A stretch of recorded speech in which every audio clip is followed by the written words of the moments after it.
Paul here from AMD Automotive at Canberra, Sydney. I've got a Porsche Boxster S986 that I'm doing the actual gearboxes and the cables. I've done one side and I had to take it out again.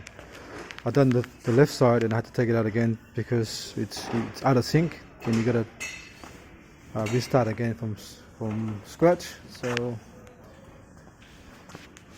there's the gearboxes. This one here was seized, doesn't even move, and nearly broke the cable.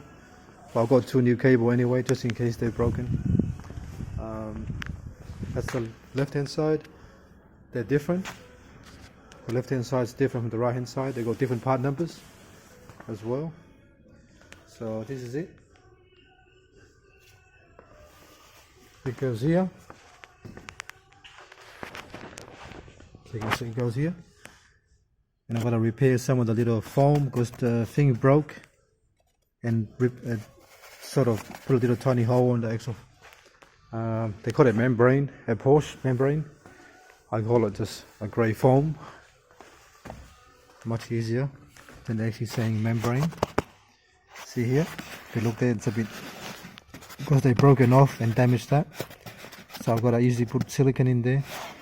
You don't need. Some people take the whole thing off and replace it. You don't need to. You can just use the technology today to fix a lot of stuff, rather than actually replacing the whole thing. Because if you want to do that, you got to take the whole roof off.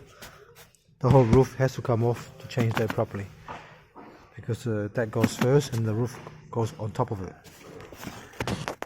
All right, I'm gonna double check, make sure the bolts are straight, they're not broken, or seated sideways.